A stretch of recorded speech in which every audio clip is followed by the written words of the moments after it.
podcast featuring Matty Morgs. Yes, I have in fact hijacked his channel, and there's nothing he can do about it.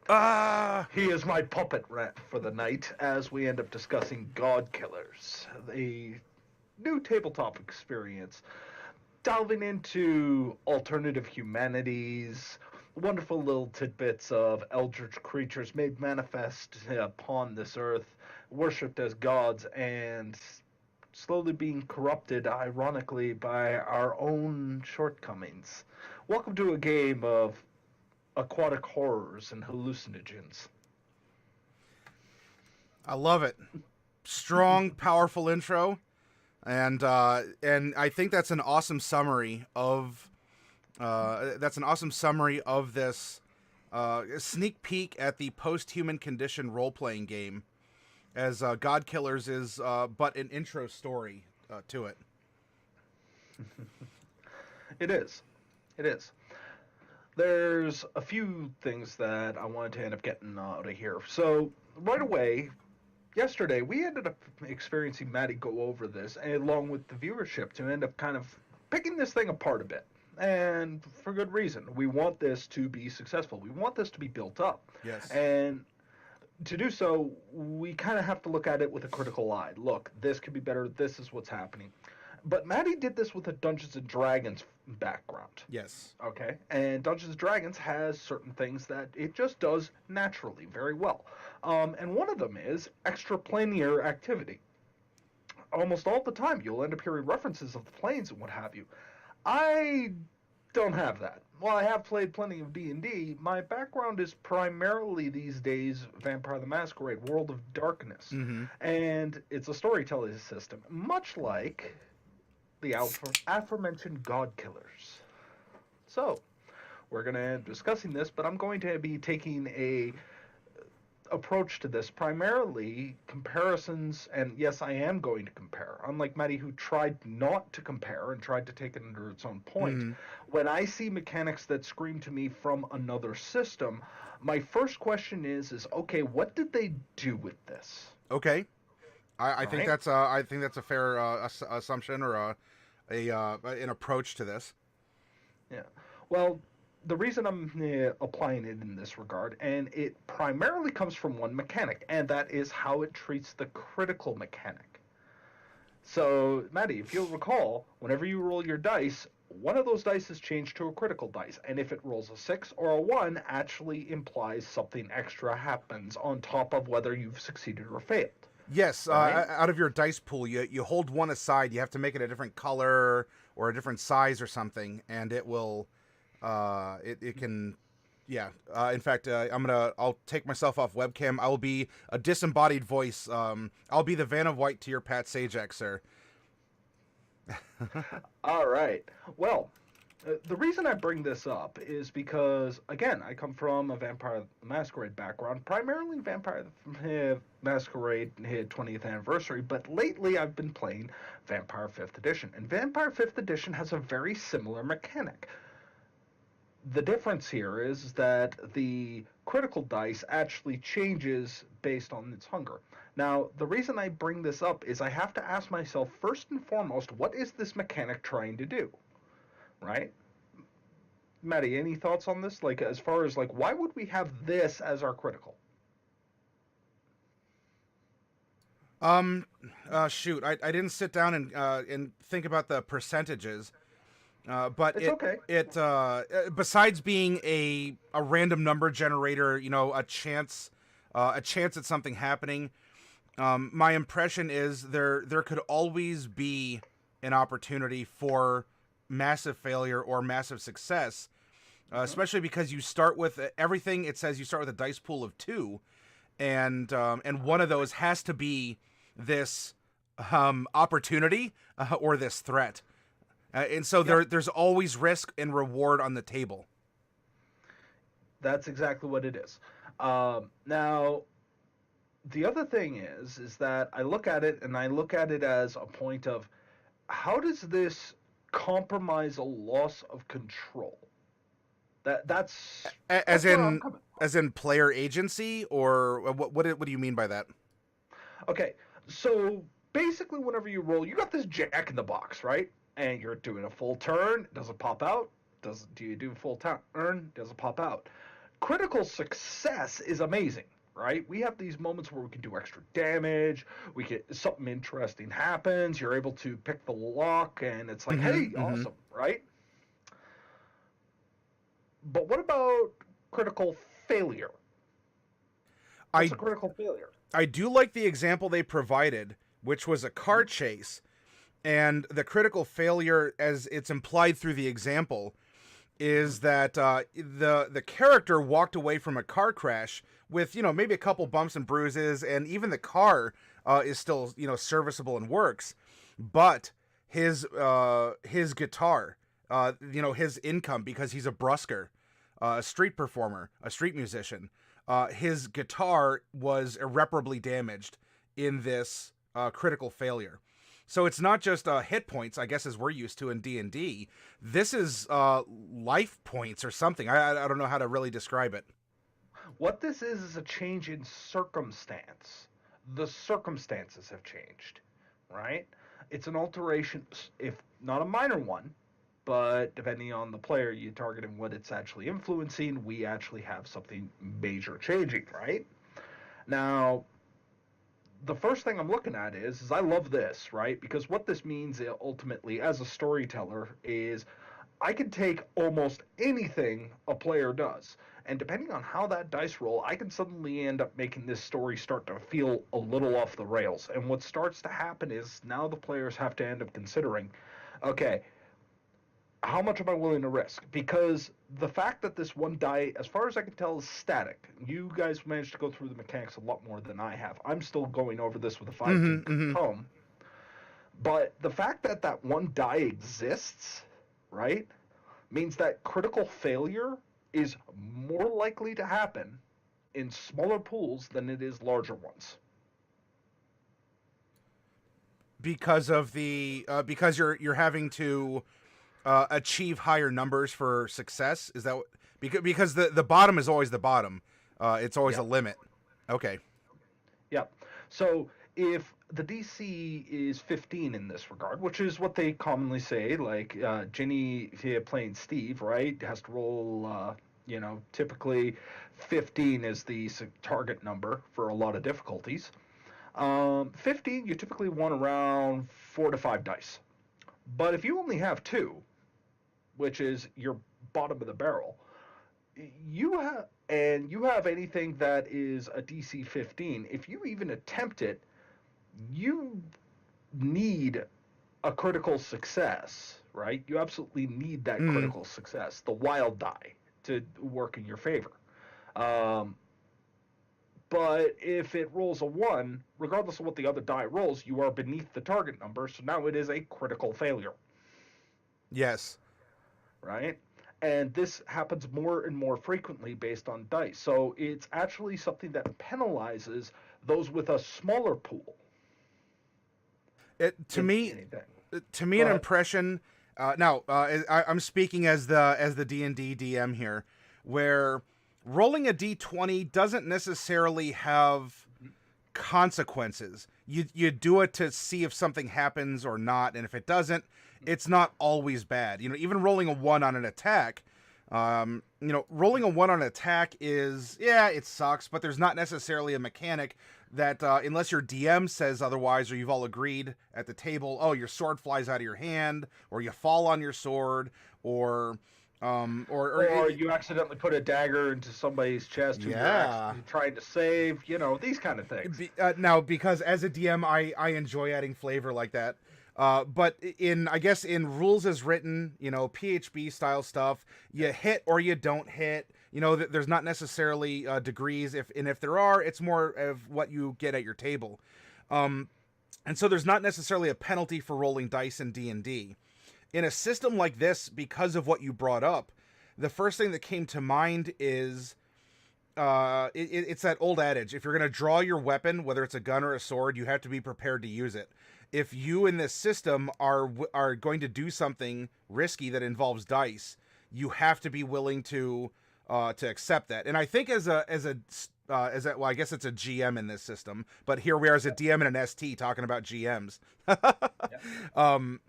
you have to understand that too, in that that dice opportunity is there, and don't treat this like D&D. No, no, Because definitely the not. dice mentality is way different about that. Yeah. And I'm gonna pause right there. That's not a criticism against the system.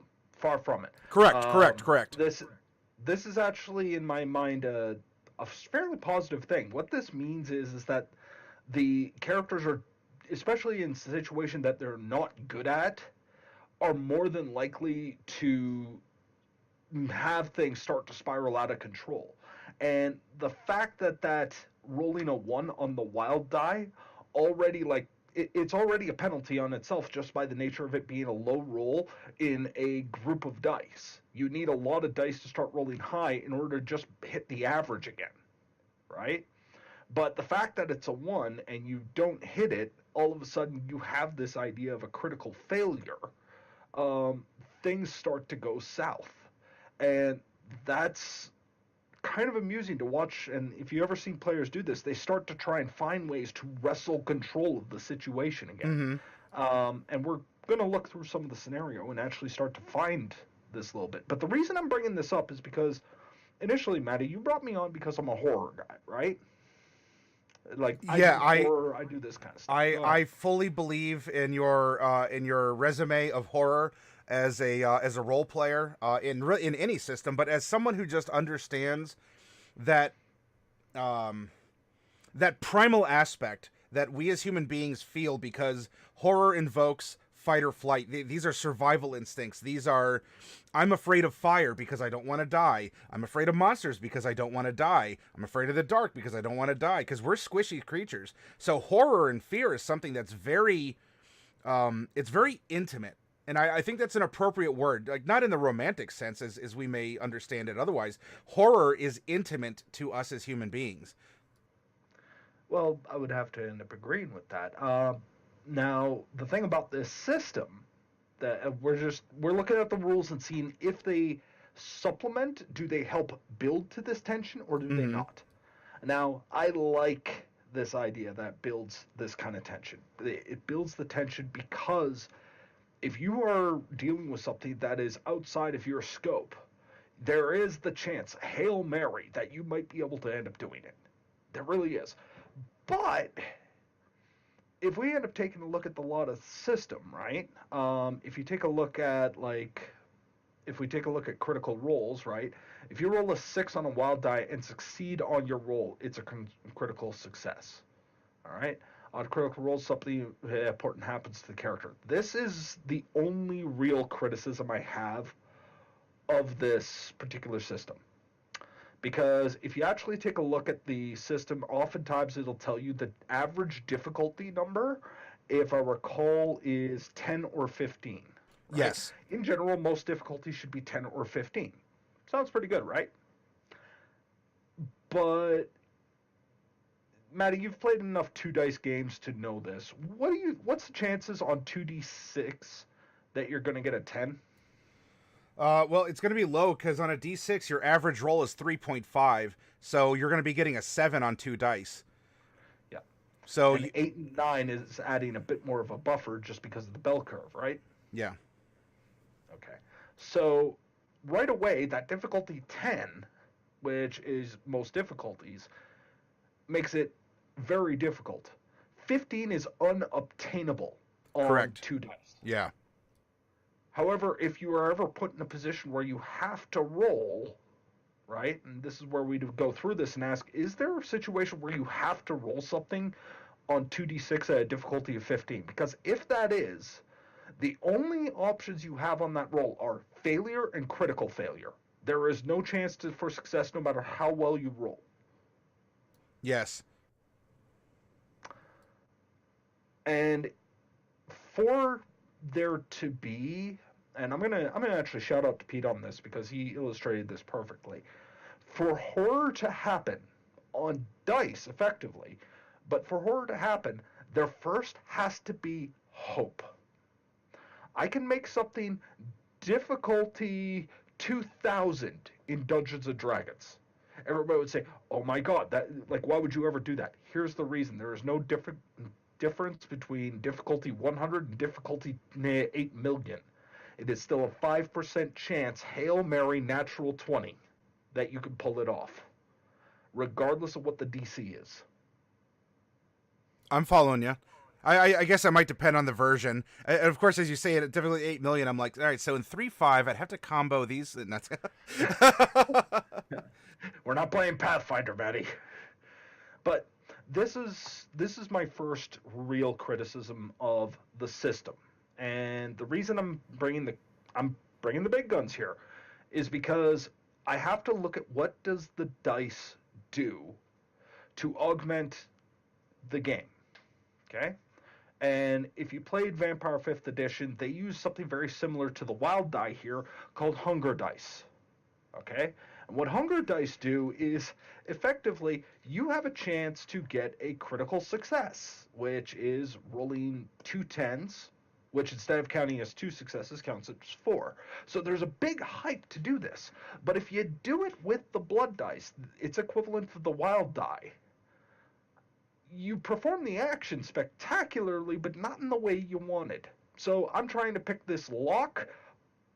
I roll, and my blood dice, the equivalent of wild dice here, land on multiple 10s, or one of them rolls a 10 and one of my regular dice rolls a 10. I can get through the door. That was my intention, but I don't pick the lock. I rip the door off the hinges. yeah, Right? I just snap, and I do it like a monster would. yeah. And this is kind of where I'm looking at the wild die. This is the lens I am looking over this, and I want us to keep this in mind as we go forward. Do the mechanics that they help build up the game that they're trying to do, or is it just kind of placed there as a mechanic to decide something that could or could not be? Because just as effective of a system, if the second part is true, is us just having a coin flip or a game of paper, rock, scissors. Yeah, and when you mentioned how do the dice build the horror, that struck me because I never, as long as I've been running D&D, and this might be indicative of that system, then I never thought, well, how do the dice build horror? Dice can build, I guess, some suspense, because there's are we going to get it or not? Is it going to be that coin flip? Is it going to be something else? But I guess I never stopped to consider that the dice system is more than just a determination of success or failure, that the dice system can, maybe in subtle and powerful ways. In fact, it's probably where it's best if you don't obviously realize that the dice, the rolling, and the mechanics are adding to this storytelling. Not even the storytelling, the mood, the overarching feel that's being presented. And so to look at it, you're looking at this game with a completely different lens that I had never considered. And you know what, sir? That's why I'm so happy that you were able to make some time tonight to talk about this, because if people are going to buy Post-Human Condition, and they're going to, and they want horror, they want body horror, they want cosmic horror, they want all the other things that can be invoked in this system, then you need to understand the dice, and if there's a shortcoming, how do you overcome it or adapt to it, or how can you think about the dice, because this is not D&D. Yeah. And it's also not Vampire. Here's the thing. You want to know what? I've beat me to it. I was about to bring this up, but I've beat me to it. I'm going to give him a shout out here. Okay? Have you ever played the game Dread? Oh, Dread, yes. Why is Dread so effective at what it does? Because there is that, well, I mean, it's called Dread, but there is that fear of the unknown. There's there's that chance, right? I can make that mistake. I can pull that Jenga block out, and everything hinges on my one Jenga block. Yep. Right? Now, but here's the thing. It's an act. You are proactively making a decision. You're not sure how this can go. right? It's easier at the start and it gets progressively worse, right? And if you ever played just a regular game of Jenga, you know that the it at the early sessions you're pulling blocks out like there's no tomorrow, but eventually you start to run out of blocks that you can pull out safely. And somebody's Yeah. going to risk tipping this thing over. And that is building suspense. It builds mechanically, it's actually building tension, right? So I have to ask myself as a horror guy, do the mechanics do this in any way, shape, or form? Right? So we understand this critical system, and I haven't made judgment on it yet on whether I think it does or it doesn't. I will be honest, I'm leaning towards doesn't. It feels like or a dice roll to add to the dot-based storyteller system using d6s instead of d10s. So this is just a thought. I would be excited to see what they come out for races and what have you, because I feel like this system could use something akin. I mean, I'm not saying sealed blood dice, but I'm using it as an example of blood dice build tension as they develop. So you're getting more wild dice, but there's something that happens because of it, right?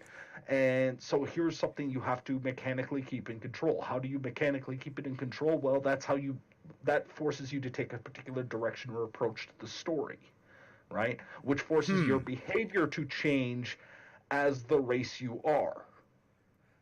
Right? Well, so as we're discussing, because I think it's fair that we look at this, because we both know Journeyman. I mean, in full disclosure, I think we talked about it. We both know him. We both consider him a friend. He's a very accomplished. Now he's the artist. Not that I'm sure he didn't have other input here. Don't worry, we'll get to the art soon enough. Yeah, well, I'd love your take on that too.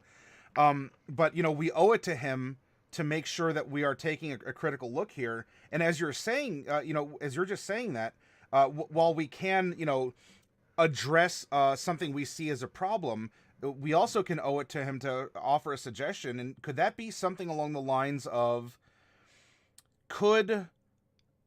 after some kind of a prompt, could there be a replacement technique where everyone starts with one of these wild dice in their dice pools, but suddenly you have to replace more and more dice with wild dice until something finally reaches critical mass and it spills all the wild dice back down to just the one in your pool every time you roll?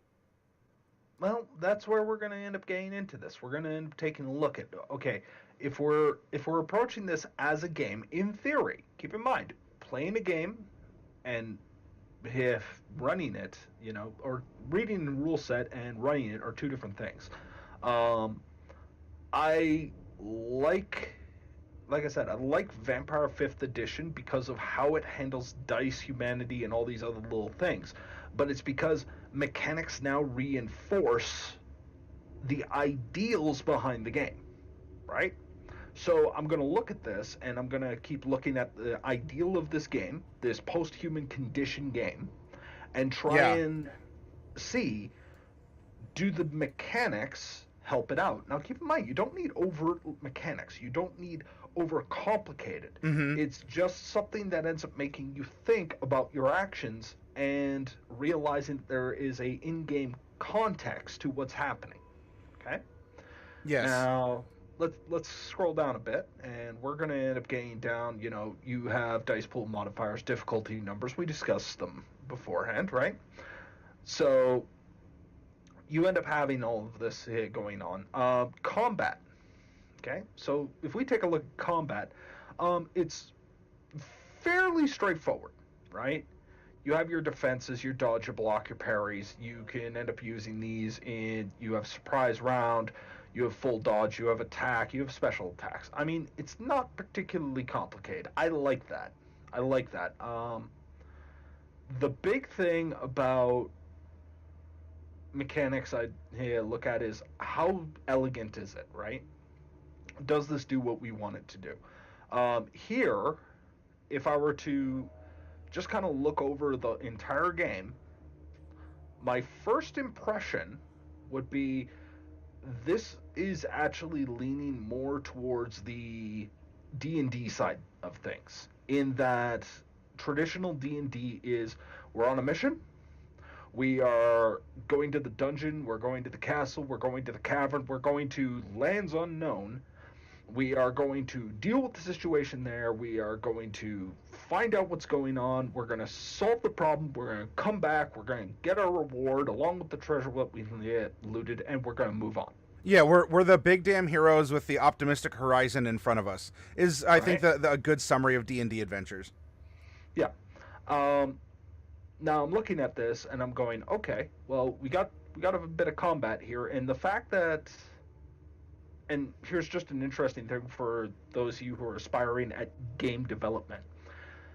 The order that you put your stuff in, like your introduction, your game rules, etc., the order you actually put it in influences how your game is perceived.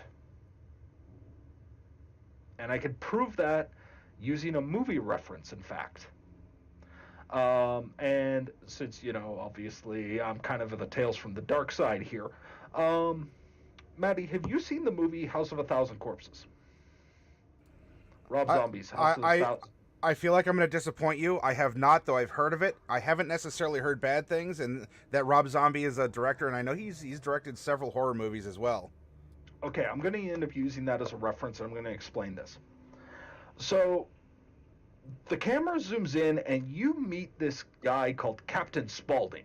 Okay, and he is an out there individual. He dresses in weird clown makeup. He has this wonderful little tidbit. He's somewhat jovial and what have you, right?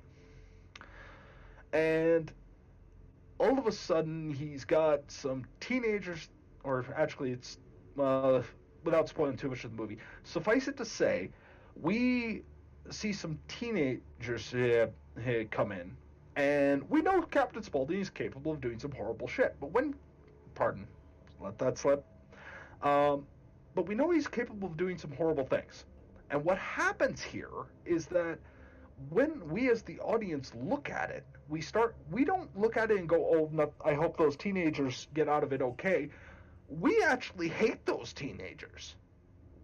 We hate them. And the reason for it is because of the order we have been presented the story. We were introduced to Captain Spaulding first. And so we empathize with him. So what we see here is not a creepy old man who might, do some horrible things to these kids. What we see is these kids intruding and disrespecting Captain Spaulding in his own home. Mm-hmm. Mm-hmm. Right?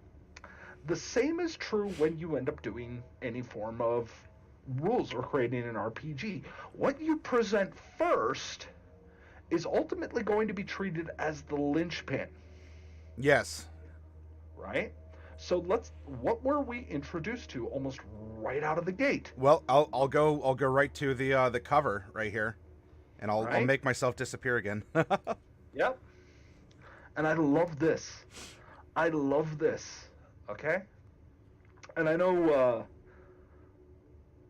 I know that Maddie has ended up going this, but we got this. Okay, we see this weird art of this little girl holding this skull with a switchblade. We got these rabid raccoons, and she's got these eyes that are just like, oh god, what the hell, right? We love this. We love this. We got this idea of God killers. How amazing is that, right? Then we go to kill the cult. You've got to kill their god.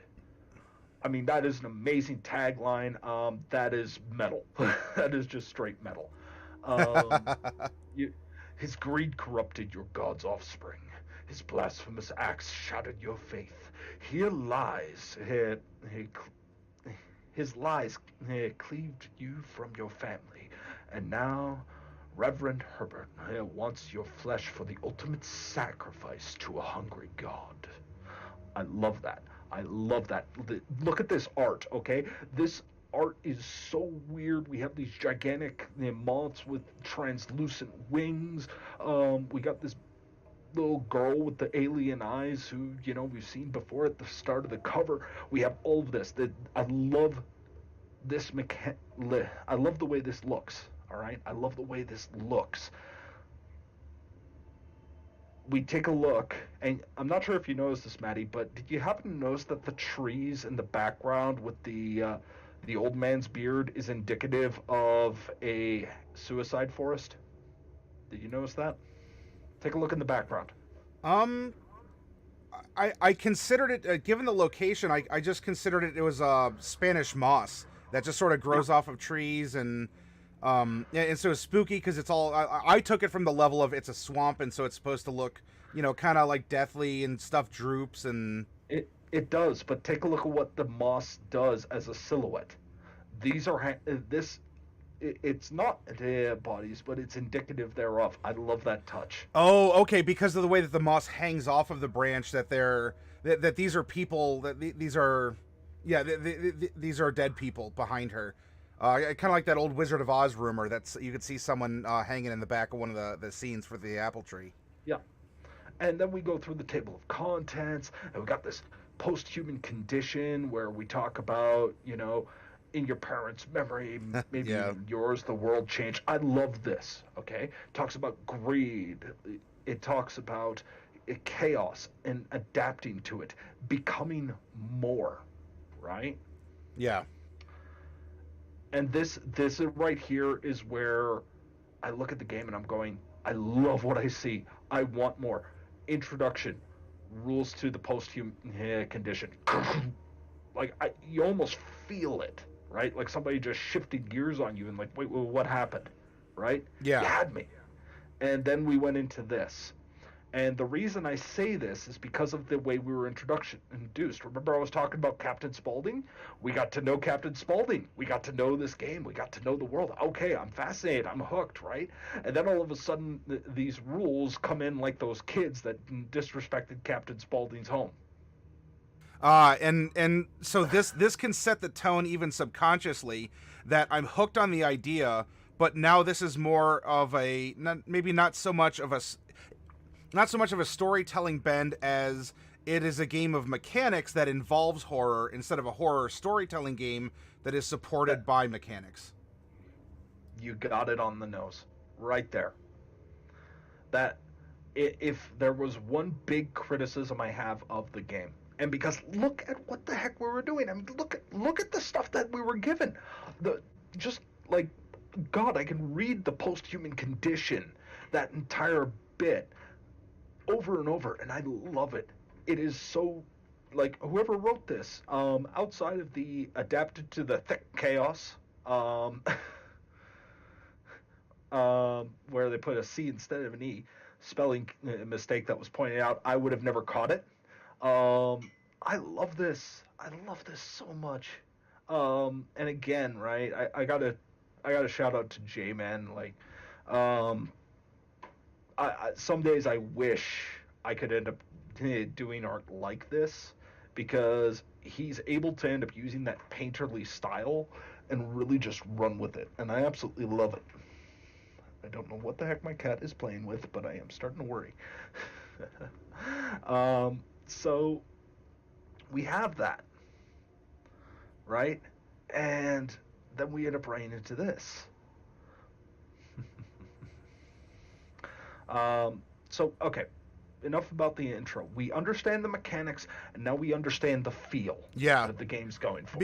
And so if we bought into this, we want the horror. We see the art. We think we know what we're like. This is resonating with us as people who enjoy whatever we draw from this. We want the creepy. We want the all of these weird things. And we can do something very simple, okay? I want you to look at that, and then I'm going to ask you to not zoom past. I want you to skip directly to... Okay. I want you to skip down to page 9, okay? So I want you to imagine we're on combat, right? No, we're not going on combat. We're going to go right down to where it's that picture, black face with the skull in the corner and the post-human condition discussion, right?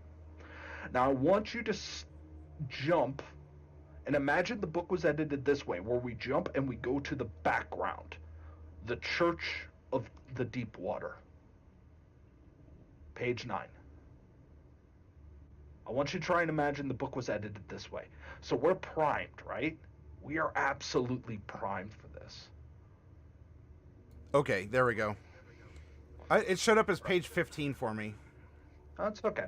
I'm just looking at the book at the page number at the bottom. My mistake. Oh, maybe, yeah, the PDFs might be weird. Yeah, right? So now we're primed, and now we got somebody ended up saying we're going to talk about the Church of the Deep Water. It's like, oh, what's that? Right? It hooked and satisfied our curiosity. We wanted to read more, and it's like, well, here's more, right? Yeah, so we see cultists. There's a group gathered around, but also there's two people just jamming out on a bench. Like this is normal, and this is normal. And I think, and correct me if I'm wrong here, as a layman to horror, we watch horror because we know what's normal, and so we want to know what's not normal. We want to know that what is being presented to us, everything is normal except this. But this is a major consideration. And so by showing, actually I made myself reappear. I wanted to zoom in a little bit. By showing the two people on the bench here, you don't even need to read the words. I mean, obviously reading is going to support it, but this is a normal everyday scene. This is life in this neck of the woods. And so if this isn't horror, I wonder what the heck are we going to get into? Yeah, and that's just it, right? Because I absolutely love the Mother-Father. I love it, all right? And it starts to talk about the followers believing in a dual god they called Mother-Father, created all life from the deep water, right? Oh, okay. That's interesting. So we got a creation episode. We were talking about gods. We promised we were going to kill a god, and now we are going to present you with a god. Flows pretty nice, doesn't it? Right? So now we understand what we're going to get involved in. Now, background here, right, starts to describe, like, the player characters, right? The player characters are people of Amityville, the conspiracy discovered, right? It starts to discuss about that, communing with a god. There's all of this stuff. It's like, oh god, this is, like, some of this is really screwed up, and I love it. But you notice the tone when this is written versus the rules is it's like we're reading two different PDFs here.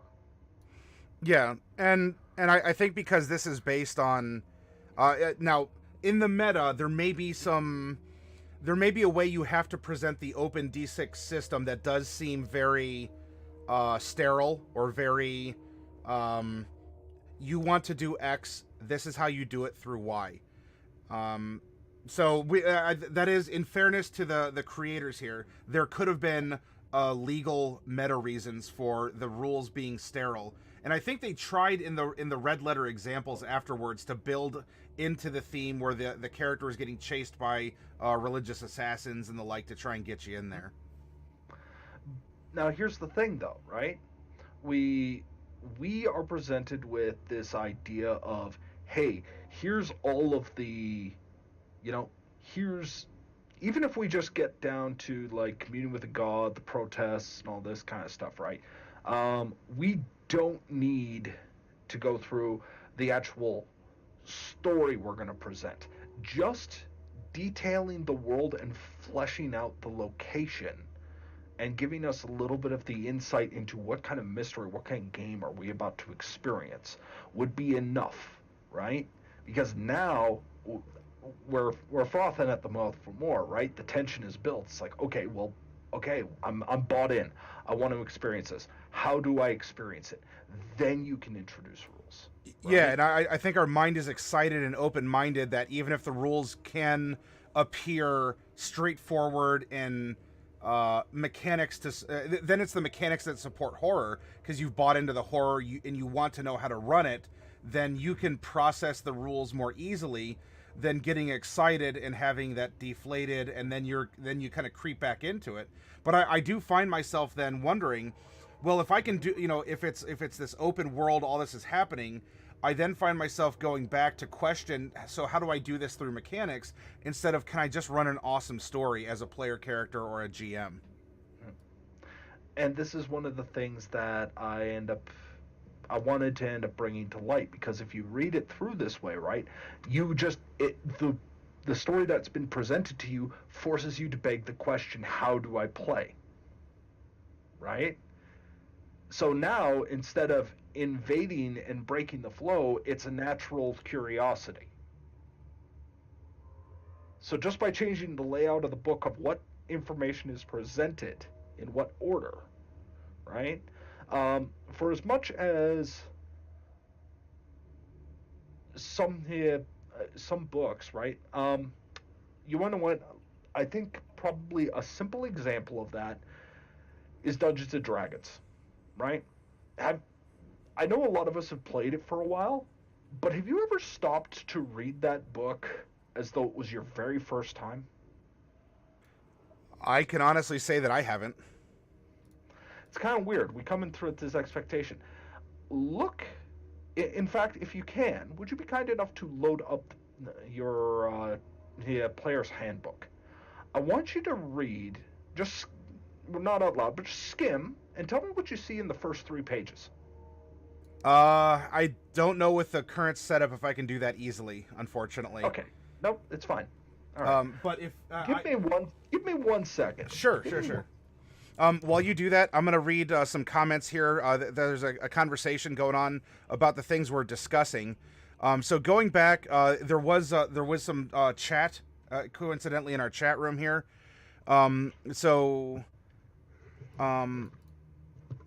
Syart and Jedi were kind of resonating. Syart says, I do not agree. The rules had to be after the story. There is not enough information to get me completely into the story. And then Jedi was agreeing because Syart said, at this moment, when I came to the story, I lost interest. I had to go first through the rules and the technical part. Jedi says, exactly. I'm glad I wasn't the only one. Now, I had a question then because I asked, well, was the technical stuff that turned you off to continue reading? But it was, so the technical stuff turned you off to continue reading. I want to make sure I understand your point. And Syart said yes. And Jedi says, it did for me. It started off with a few pages of awesomeness and inquiry. Then mechanics just made me lose interest. Then they tried piquing the interest again, but I was already thinking of other things, for me at least personally. Okay. Yeah. And okay, so I'm not the only one who feels that way, it seems. Double checking. Yeah, okay. So you can still hear me, Maddie? Yeah, I can hear you. Okay, so if we end up opening up our player's handbook, right? Come on, class. Hey, you came to Maddie Morg's on a Thursday night. You better have your player handbooks open. Okay, so we got our table of contents, all that, right? We got our little tidbit, and I'm not sure if anybody has noticed that just in case you guys haven't noticed this, in the inside cover of every single D&D, there's one smart aleck remark of disclaimer that is just either fourth wall breaking or just kind of a zinger. So for instance, in your player's handbook, remember how nobody reads this forward, like you haven't?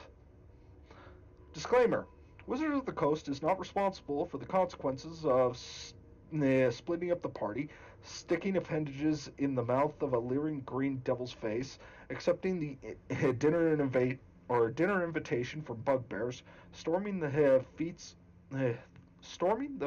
feast hall of a hill giant steeding, angering a demon of any variety, or saying yes when the DM asks, "Are you really sure?" So you'd be amazed on the little things you'll miss. But here's the thing. We got our table of contents. That's expected. But then we got the preface, right? Which kind of, hey, here's our discussion about the game as creators. We get to, so there's the acknowledgement of thanks. But then you have this introduction. And you notice something about the introduction, right? it might have a slight example of play. It talks about worlds of adventure. It ends up talking about planes, the setting. It ends up saying like all these worlds that you can create with it, right? It whets the appetite. It whets the appetite, but it does so not in a way of it's trying to describe as a narrative like a GM would. It's describing Mm-hmm. this to end up building into mechanics and explains what you can expect. Even using this book, How to Play, all of this is not a rule summary. None of these are actual rules. It's just kind of explaining here's what we're going to be about, right? Yes. D&D uses that same premise, right? Now, it's expecting a something that is you create your own world, you create your own fun. Mm-hmm. Now, I, the same thing can be said true for vampire. Here's the only difference. In D&D, you have these small columns with a lot of words. In vampire, here's your table of contents, right? Guess what? It does the same thing. Here is your appetite whetting. Here is a note written to somebody by their sire, and you don't know what the hell's going on. Like, here's a bit of the mystery. We're not showing the whole hand. Now we got all these weird documents. Some of them seem like from government agents. Some of them seem like hidden missives. Like, what the heck am I reading? Like, your imagination's starting to go, right? And that's what it does. But then all of a sudden, instead of building naturally, it kind of just clinks with the rules. Now I understand that they can't change like how the rules are written, or that may be the reason. But watch the flow of the book, right? Because Yeah, I'll rewind and we'll go through it again with this concept in mind. Which, by the way, I think we can extrapolate because I know that we're we I think we agree as talking heads and as chat, or at least a couple people in chat, that we seemingly like horror, or we like the story, and the rules aren't very complicated, and we understand that. But the presentation of them is what could use a reordering. And I think what we can even take from that is, if you want to present horror, horror builds in layers, as you were talking about before. It builds in suspense. Something is impending, and so we can go there. So here, I'm going to make myself disappear, and I'm going to go to the top of the book and to this hook. I mean, if you if you don't get some eyeball candy with this cover, you know, the font, the coloration, the illustration, there's so much for you to wonder. What's with the skull? Why does she have a switchblade? You know, why are what's up with the raccoons? They have these eyes. Some of them are cute. That one on her shoulder looks absolutely adorable, and yet this one down here, this one looks it might have rabies. And so you can continue from here, but this is sort of my recap and reset and observation. no, that's fantastic. And this is where I end up taking a look and I go, okay, well, what can we do with this, right? So, one of the things I'm going to be all over the place with this review. Keep that in mind. One of the things, if we take a look at the character sheets, I'm just going to go over character sheets real quick because this is ultimately what you will probably be staring at as a player most of the time. So you better understand what's going on here. And they did something very interesting here. Just because, again, when I see dots, I think World of Darkness. I think storytelling system. And it very much is, right? So I'm looking at this and I'm going, okay, so we got strength, dexterity, reflexes, right? When you like, even as a D&D player, I'm pretty sure you were taken aback from that for a second because you're used to strength, dexterity, constitution, strength, dexterity, constitution. Almost every or Oh, a good portion of games use strength, dexterity, constitution. So now all of a sudden it's reflexes. Okay, well, what's the deal with reflexes, right? But the thing that does the same thing to me is that you usually have physical, mental, social. Your social stats, your charisma, your manipulation, your composure, have all been put into status, right? How you present yourself. Real quick, is there a page you want me to jump to? Um, it would be page 49 on the PDF. So I'm using the leader, Zepp Herbert. Right? Let's see. Imagine a person who's bringing policy and hate.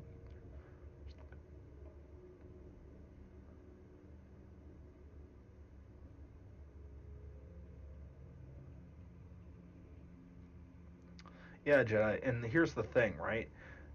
Some of the stuff here is so fantastic that I'm like, I don't want it to be lost. There is a lot to take from this. Oh yes, But and I do hope we can. I wanna break down this because this is fundamental for telling a horror tale, regardless of the system. We could be discussing Call of Cthulhu, Curse of Strahd in D&D. We could be talking VTM, and so this is bread and butter breakdown and a good learning lesson for us all. And then I do want to dip into the story with you as well, in how the story is presented and builds horror and so forth. Because the story, I think, is fairly solid all around. It's the biggest issue with the story in my mind is trying to digest all the pieces. And that is, I think, almost standard at this point. I have not run into a well-written module that isn't railroady, that can end up letting you digest all of it in one sitting.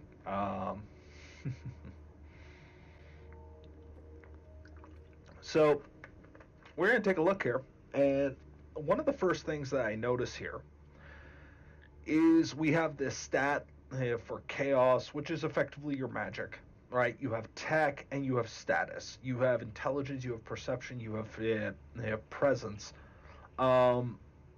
These are interesting little tidbits that you can end up pulling up. Hey, Onyx Path, good to see you again. It's been a while. So, we have these little tidbits. We have the race bit, Anurin, if I recall the pronunciation, right? Where they can hold their breath. They have membranes that can help them resist eye damage. I really don't recall any mechanic that goes for eye damage, but it's there. But then again, I might have missed it. We have initiative, we have attack rolls, we have defense rolls, we have, his ability with a knife and a semi-automatic pistol. And you also have, like, his powers, which, is Angel's Flight, fantastic.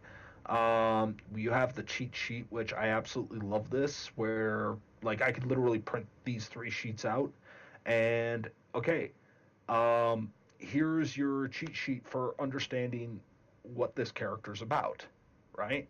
I love this. I absolutely love this. I think this should be in more introductory games, right? Because an introductory game is literally just trying to figure out, okay, how do I teach a person to roleplay who has never played before? And that's something we need to consider. The fact that we have this what you need to know section, the fact that we have these notes means you can actually follow along and just try and write down quick notes and keep up. That's fantastic. Go ahead. No, I was agreeing. Okay. And if we take a look again, the art, Marsha, I absolutely love the 6-eyed owl. That's just creepy to me. I have to remind myself that there's alligators in that photo, because every single time my eyes drawn to that 6-eyed owl. Oh, I know. Oh, yeah. It's almost like the horror you obviously see, the horror you are forgetting about. And I absolutely love it. But yeah, like, looking over these character sheets, I like the simplicity of it. It's one of the reasons why I'm a huge advocate of the storyteller system. It is literally just add this, go. Right?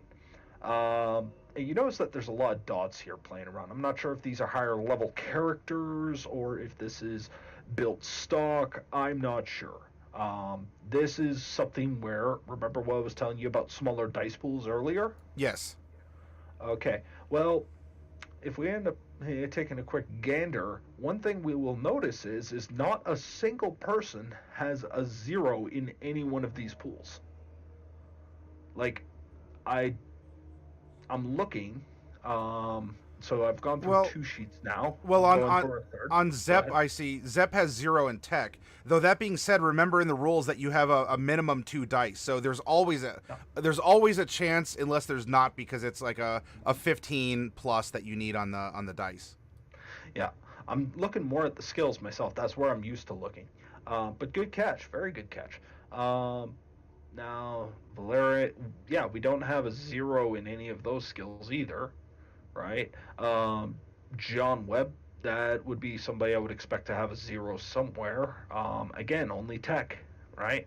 So apparently this group has like next to no tech experience, which, from what I've read on the plot, we really don't need it. Yeah, This is it a because it backwater. yeah it takes place in very rural coastal Louisiana. That even in the world, because it says if you want cybernetics, go to New Orleans. They have cybernetics. You can find people with robot eyes and arms. But here in Avitville, it doesn't matter how far in the near future or the far future you are. This is rural. This is church country. This is their general store. I think was it is Yep. built on poles in the swamp. Um, Oh yeah, with what was it? His special needs son chained in the front. Like that. That's oh yeah, you know. there's the other. Yeah, the other. I'm sorry, it wasn't the. It was the bait and tackle store. I think that was the one on poles in the swamp. By the way, the image for Valerie is absolutely fantastic. The gods save. I love that. Like if I was playing VTM, like if it wasn't clearly a daylight, I would steal that image. Just for a character. That is fantastic. Oh, We get that could be we get an Moonlight. idea of what she is. Like right Oh away. yeah. We Oh get an yeah. idea of who she is just by looking at that. J-Man's art is absolutely astounding, and I think that really psychs us up to want to play this horror, and we want to be drawn into it. And in a sense, look, I think the worst criticism that we've had isn't, oh, this is a terrible story, or oh, these are terrible characters, or the art is just is asinine, or it feels, the art feels like it's disjointed. It doesn't, and really, what I think of the biggest contention is simply because we're so drawn in by the art and the what you see right there. It's visceral. It's invoking horror. We want to play so much that it's really just about the presentation, the way that the story is told in this introductory adventure, which in fairness, and I want to remind people, if anyone joined us late, this is an intro mod. This is Yep. not the full final hardcover rule book. This is an introductory set of rules and pre-gen characters, so you can learn how to play the post-human condition through the story, Godkillers, and so maybe that's why we feel like, we want to be harsh because we're so into it, and then it's suddenly, yeah, we hit the wall of rules and dice rolls. When I want to know more, I want to see this art. I want to, let me see this Yep. character, and let me look at the character sheet, because then I'm going to wonder, okay, so there's dots. Well, what do I do? It looks like she's good at X, Y, or Z. And then later on, save the rules for last. And it could even be very convenient to just open up to the final pages in the book also, and there's the rules. But Here's the way I would lay it out. Okay, we have that okay, introduction, right? That up to the black page where it ends up describing the post-human condition. Okay, that is fantastic. Jump to the background. I'd rename it, but I would jump to that because I'm going to present to you the setting and what has been going on. So this is for you, the person running the game, to get an idea of what is to come. Get up to the point where you were describing what it is that this priest has been doing. Okay, I believe his name's Hurt. And go through it to a point where you realize, because if you've read the story, you understand that he's been feeding this thing the bodies of addicts. Now, it needs pure bodies, preferably pure human. The purer, the better. This is what helps it. Well, guess what? What they basically did was take a baby god and start subjecting it to LSD and heroin all day. That's what they did. They messed this child up in its development stage. and it is going to be birthed into a god, right? So the irony here is it kind of flips Eldritch horror on its head. It it comes to realize what we are doing is we create this unstoppable power, and it is a monster of our own design, Yeah. based off of nothing more than the greed of one person who ended up in control, right? And who was unable to relinquish it. Their greed, their own self interest, has actually gone beyond their faith. And in a world where gods really do exist, that's a very dangerous notion. Yeah, and I like that this is that does take the Eldritch horror, and we hear it, and I think we can very easily make a presumption. Oh, okay, I get it, Cthulhu and whatever, and it hooks you with the idea, and there is the concept of deep water and alien beings, but just as we see in the art that, well, I brought myself back up as we're talking about it, and I'm blocking it, but this is Sunday morning. Everyone is wearing their Sunday finest and has gone to church. There's even, the visitors on the bench, or, the old folks who still want to be a part of the services, but maybe they can't, get up and go down into the pool of water. This is a pleasant Sunday, beautiful Sunday afternoon in rural countryside Louisiana. A normal day. Yeah, we're talking about a populace of 10,000, right? Very close knit community. You have, and because of that close knit community, literally the first thing, if you want to nail the feel of this, in my opinion, if you've ever played Resident Evil 7, try and describe a scene from that. Like, so just take a screenshot from Resident Evil 7, especially in the introduction, and describe it, and you would literally be describing this game. Just on Yeah, the look and feel alone. I agree. Um, and there is something, right? There is something about those hillbillies in the swamp stereotype. Not knocking fellow hillbillies out there. Trust me, I end up living in out in that location for a while. The only difference is that our swamp's frozen over come about November. But there is something that is almost, I want to say, like, it's almost the horror version of Americana. Oh yeah, American Gothic, or there's I know exactly what you're talking about, and I'm pretty sure there's a term for it if I didn't already get it. But yeah, it's something that is quaint, but it's disquieting. It invokes Courage the Cowardly Dog to me. It invokes no, that's, what are some other things? Even like Salad Fingers, if you're familiar with that. There's a guest in the basement. Oh, Daddy, can't you see?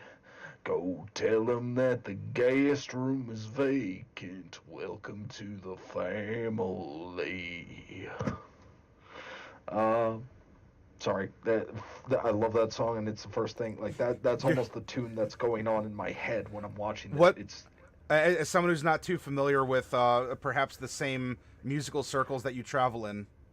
Miracle of Sound, Welcome to the Family, a fan song done for Resident Evil 7. Oh, okay then. It's fantastic. Now, the reason I'm bringing that imagery is if we're gonna look at this, right, we need to understand where is its root, and what is its root. Where does its roots come from? And we are talking about the bayou. We are talking about deep water. We are talking about houseboats. We are talking about things that lurk under the waves. We are talking about, drug peddling, God's tears, if I think is the name for it. We have, you can go into psychedelics, and some of the monsters that you have it right up there, right? It can kind of look psychedelic, right? You look at that and you go, I need to be on acid to explain half of this.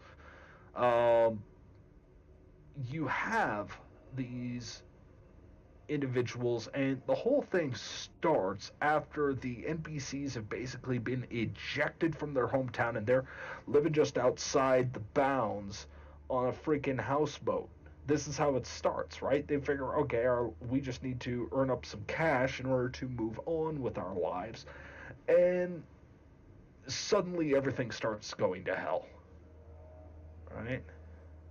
Um, Now, how would we bring that about, right? Well, this is the time, if you're trying to invoke horror, right?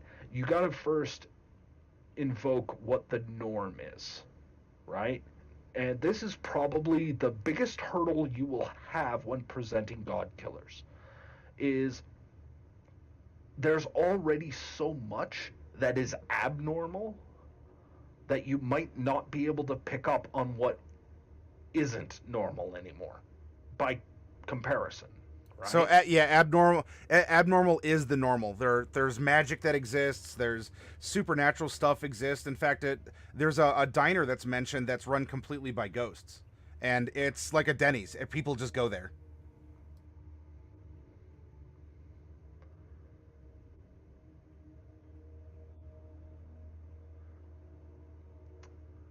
I'm kind of looking over it, and like if we go through it, right? The scenario summary, right? Um, which I think is fantastic. I think this is probably the strongest thing here is scenario summary on page, let me double check, 19. Page 19 gives us this scenario bit where we're literally going from section to section to section to section, right? What's going to happen? Yes. What's the scene? What happens? What's the scene? What happens? I love this because it kind of gives us this big crash course where we don't need to get into the nitty gritty just yet. We just get the good overview, right? So, house party, because literally this starts on a houseboat, right? As soon as the party's over, their boat will be under siege by a strange but familiar frog-like monster that the PCs should be able to repel. However, two of their friends will be found dead near the houseboat, so the police will get involved, right? Now, how the police react to this is the thing we need to end up worrying about, right? If the police are not asking questions, right, but are there to cover it up because of Herbert, then all of a sudden they're going to act very differently. You need to be able to point that out in a world that you're not sure what the police would actually be like. I mean, Maddie, do you have any particular insight on what these police would actually be like in a world where, like, yeah, we pray to the mother father, we have this embryo, we are trying to feed bodies and people are willingly sacrificing themselves. Yeah. Uh, we have a situation with a priest that has not moved on and is basically the chosen one. Um, how do we know what normal is for police in this regard? I found myself questioning that when I was reviewing this last night, and I think that there are positives and negatives to this. I like the fact. I'll start with a positive. I'll go to like I don't want to say a negative, like I'm digging into this. Like, oh, this is 2 out of 10 would not recommend. I'm still going to highly recommend this. And if anything, because we're having this as a case study, this is all the more potent or reason that if you like horror, to pick this up. That being said, what I like is this intro mod to the post-human condition does let you know there's a wider world. You can contact federal authorities. You could call the feds and have them come down to little Podunk here, to Podunk, Louisiana, Abbottville. You can, I mean, they have TV and electricity. They have this stuff. It indicates that this is a near future. Oh, hey, SF Dread, welcome. It's good to see you again. Elbrun, you're taking off, doing a drive-through. All right, thank you, Elbrun, for stopping by. And so I do like it opens up the fact that you can call in these other resources if you really want to. Now, how responsive? Again, that's going to leave it open to interpretation. You do live in a world with magic and ghosts and cybernetics and all this other stuff. Now, where then your question comes into play? So how are these police going to handle a supernatural world? Do they have ghost detecting, oh, snap. Thank you for that, hostess, F Dread. So do they have ways to detect ghosts or the presence of magic, or because nothing is necessarily cut and dry? Is there special training? And so these are the things that I found myself questioning, that even in a backwater, we're still living in a world where presumably almost anything is possible, because these police do live in a very religious community where, yes, they are feeding the cleansed bodies of the believers to the very embryo of the very real God that is manifest in the world. And so I love the freedom, but I do find, perhaps, is it too free? Because part of horror, I think, is a bit of the claustrophobia. Like the normal world, or the presumed normal world, is in the background, but you're in the haunted house. You're in the insane asylum. You're here. You can go to people. Here's ultimately, like, if we're trying to invoke Eldritch horror, one of the touchstones of Eldritch horror is, you know the truth, but who the hell would believe you? Right? Yes. How do you create that in a world of magic, of living gods, and, like, what constitutes as insanity at this point in a game where the entire premise is insane, right? Because this monster that pops out just at the house party, you're going to need to foreshadow, right? You're going to need to end up going this, like, maybe some of the party goers mentioned, like, oh yeah, we almost hit this big thing on the road, I didn't catch what the hell it was, right? Like, what do you mean on the road? Well, on the way here. Like, what was it doing on the road, right? You'd have to think it through, but I'm just using that as an example. You need to give it a chance to kind of go, okay, what is this, right? I noticed that you have the officers up, which is fantastic. Major NPCs. I love the fact that they did this. I'm a huge fan of it. Myself, I like, how I like to write my own modules, right? So I try and make sure that the PCs that are relevant to a section, I typically, like, here's a reminder of who they are and what are they doing here, right? I have a cat. All right. So we have this house party, right?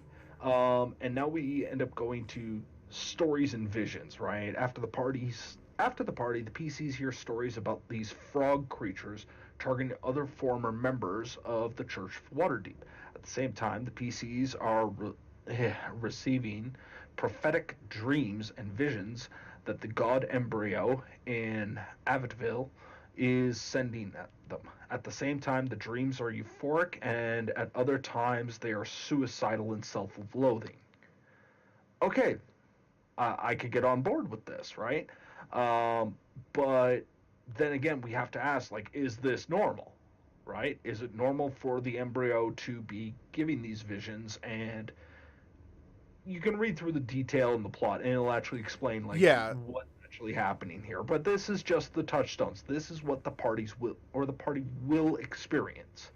How it lays is different. If I can then take this topic and let's take a sidestep, or I mean, I don't want to say a step back, but to examine this. If we look at Dungeons and Dragons, I think we know what we're getting, and I think we know what the villain is, or what is different in the world. It's the Dungeons and the Dragons. If we look at World of Darkness as a whole, let alone vampire or mage, you very well know, what's the one thing that's different, or what's the one thing that is, what's odd? What's my milestone comparing my sense of normalcy to my sense of dread and unfamiliarity? Because I know the world, I live in the world, hopefully, unless I've just been fooling everyone for a year and I'm a phantasm. And so the other role-playing systems, I do think that you get this feel from the title and such. You know the standard against which to measure your experience. Does that make sense? Yeah. And so for Post-Human Condition, with the world, I love the openness and the flexibility. But what is the standard against which, the standard against which we are held? Is it kind of breaking the fourth wall in the meta that we are normal people living in a normal world, and so we're choosing to delve into a world of odd possibilities, and it's just everything is everything, and it is it's a mishmash. You don't know what to expect, and that's the adventure that's always on the horizon, is really whatever's around the corner. So maybe that's a little bit more intimate, or where am I finding the dread beyond the fact that for instance, we have Glazu here, that's this Gorgon that's attending the house party. She's up on the screen right now. This is, I think this is supposed to be shocking, but it's supposed to also be normalizing that this is a high school friend of ours, and she goes to cheerleading or whatever. She hangs out. She makes A's and B's on a report card, and maybe she's antagonizing over someone she has a crush on, and so you have a very normal.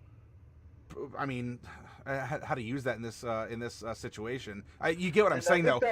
No. Here's the thing: the fact that you're struggling to figure out how to describe normal in this situation is the hard. That's the hard buy-in, right? That's the ante up when you end up applying yourself to this game.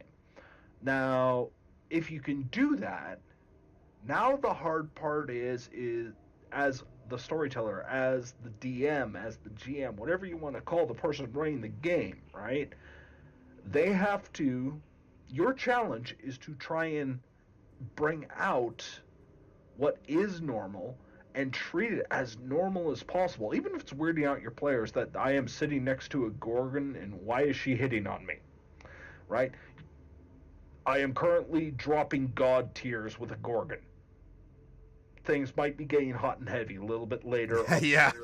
Stars, because everybody else is hanging out inside the house. Yeah. So, we're going to go get our private space, and everybody's going to hear us through the roof, and it's going to be awkward and amazing. But what do I care? The god tears are really good right now. Yeah. You can have this awkward bit and use its levity, right? And then all of a sudden, it's like, she flies off, and you might make that awkward bit of, I didn't think I thrusted that hard, right? And she goes tumbling, and then everybody else is screaming. It's like, what the hell just happened? And you realize that the houseboat almost upended. And it's like, what the hell? You look over it, and you see something as it starts to submerge again. You didn't get quite a good look at it, right? So it goes from this whimsical bit to suddenly, bang, what the hell is going on? So you start in normalcy by enforcing it in that regard, and then you drag out the unknown. So the big thing here is to present things that are supposed to be different as an unknown to panic, because once it's a known quantity, then you can explain to the players this is try and describe an elephant to a person who's never seen an elephant and explain to it why it's normal, right? Oh yeah, there's an old adage about that with some blind men and an elephant. They can only feel one part of the elephant, and so one person says it's like a snake because it's the trunk, and another one is feeling the leg, and it says it's like a tree because it's like a solid round, whatever.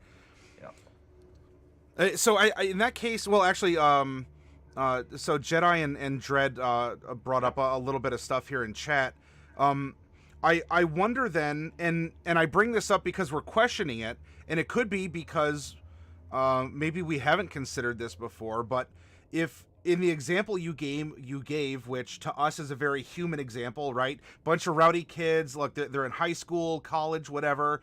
A couple of them sneak off, and they do what kids are gonna do here, and that's normal because you have this you have a Gorgon. Now in this case, she's gonna have a drug overdose, which that might say something that, hey, we're all monsters here, but we're not monsters.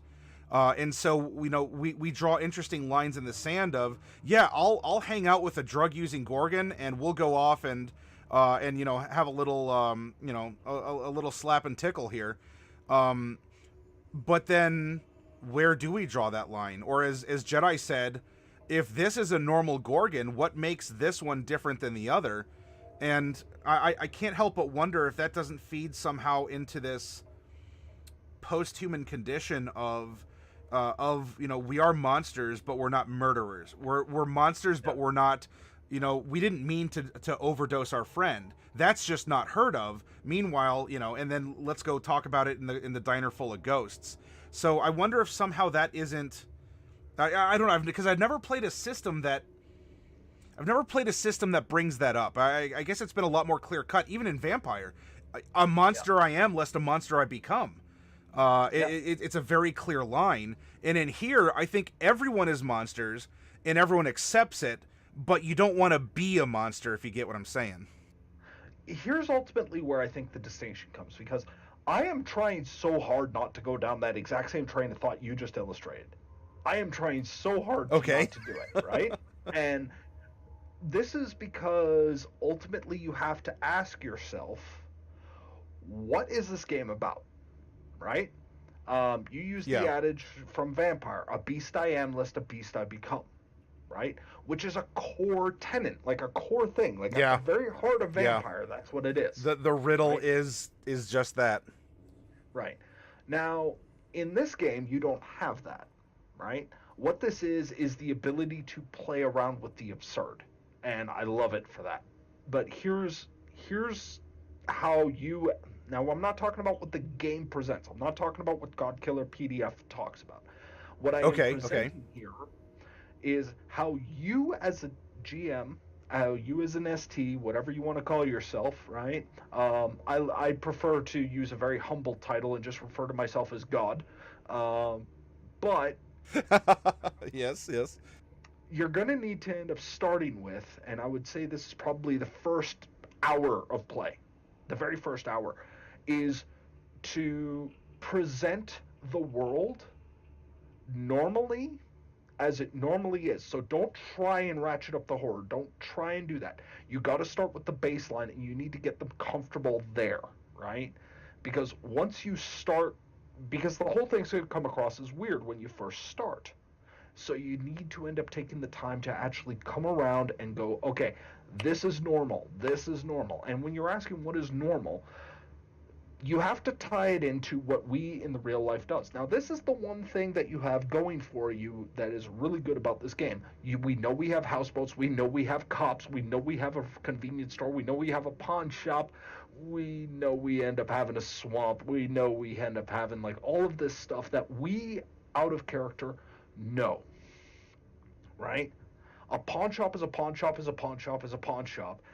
The decorum might be different. What they carry is different. Who is running it might be different, but the philosophy behind it, what we understand it to be, does not change. Right? So we need to start using these elements and pull it in this almost, would probably be a really good example of this. Shadowrun. Shadowrun's a perfect example of this, right? Okay. We know... You might have to go to a gun runner. Well, a gun runner is a gun runner is a gun runner, regardless on whether he's a minotaur or human, right?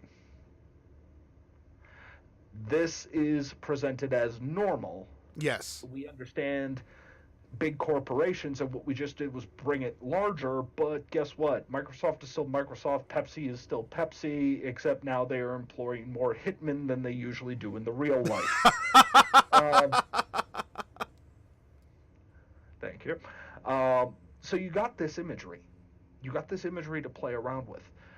But you need to bring it in as normal. And one of the things you can do is you take that one thing that is abnormal in our real life, and you need to present it as normal. So if it is that awkward teenager bit with a Gorgon, you need to play it as though the Gorgon part was not the thing we're focusing on. It's the awkward teenager, right? Who just so happens to be a Gorgon, right? Yeah. Focusing in on that rather than what she is ultimately the thing that will make it normal. Now, this is where the horror starts to come in, right? It's fear of the unknown. That is the oldest bit, and this tries to pull some Eldritch stuff. So... Lovecraft, he was mentioned earlier, the oldest and most powerful fear we have is that of the unknown. So you need to start playing unknowns. And the Okay. quickest way you can do that is the second that boat rattles, you look to this Gorgon and you end up going, what the hell was that? And they go, how the hell should I know? When the monster is telling you, I don't know, now you know you're in trouble. Ah, yeah. Okay, yeah, that's true because we have to, I guess, in a way, consider the meta that we are mere human beings playing in this fantastic setting of anything is anything. And so, yeah, if the Gorgon who has snake hair is a monster, and we're even playing someone who's monstrous, if you read the characters that are included in this, there's no one who's there's no one who's pure as the driven snow. Everyone has problems, everyone has their own thing. And so that's true. And I like that you said that as the DM, it's important then for you to narrate that when they start hearing the tapping of the monsters outside, trying to get everyone to come out of the houseboat, the monsters look at each other and go, what's that? Or they have that moment, where one of them's like, yeah, whatever, I'll go check it out. I'll be right back. And so you get a monster saying that in a horror movie, you know what's going to happen. But the monster's saying it, so what is outside? Sam and Dean Winchester are about to come out. Oh. That's what's going to happen.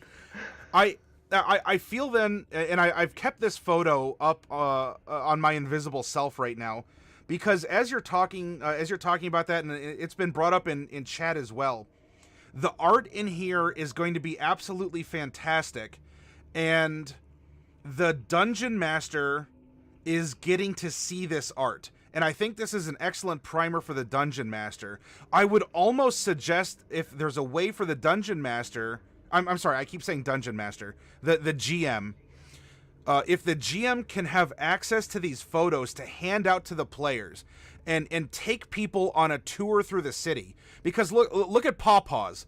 Everyone is hanging out. This is a normal day in Avidville. Everyone's just, it's a hot day, everyone's just kind of there. One dude's smoking a cigarette. They're all looking at the camera like, hey, what's up? And then there's the three dogs that look like they belong there. They're all casual. They're singing. And yeah, sure, they just tore into a possum, but no one's concerned about it because that's just the dogs. And so I would almost say to present that, to have a tour of the city as the GM, to show your players, to get them involved in the setting, you have to desensitize this, and you show them this picture and you say, this is an average day at Pawpaws. Like, the boys are hanging out, the dogs look like they caught a possum again, and there's the crows, and you should hear the things that they say in a language that no one understands but everyone fears. And, you just leave it at that because no one understands it, but everyone fears what they say. That's not even in the mod. I just made that up because you want to provide that sense, and I love that because that was the conundrum. This is why communication, everyone out there in Chatland, is so important, because I was finding myself asking that question of, if horror is taking away something, and revealing less and less choices, and you're building the pressure, what do you take away from people who live in a world of infinite possibilities where nanites can flow through a frog person's bloodstream, and where monsters exist as big city brokerage managers and all this other stuff? Oh, hey J-Man, welcome. It's like, yep. You said, it turns Eldritch horror on its head, and the Gorgon is just a girl. Derek gets it. I lurk now. No, hey J-Man, if you want to have live commentary, if you want to answer questions, or if you want to ask us questions like, what did you think of this, you are welcome to do so. Now, I don't know how long you've been lurking there, you frogman, you clearly frog male with male presenting nipples in that art up above.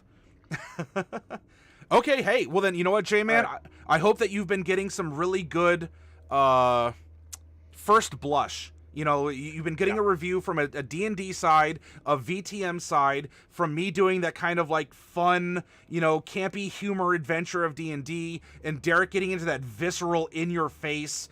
He doesn't want to like stir your mind. He wants to like touch your soul.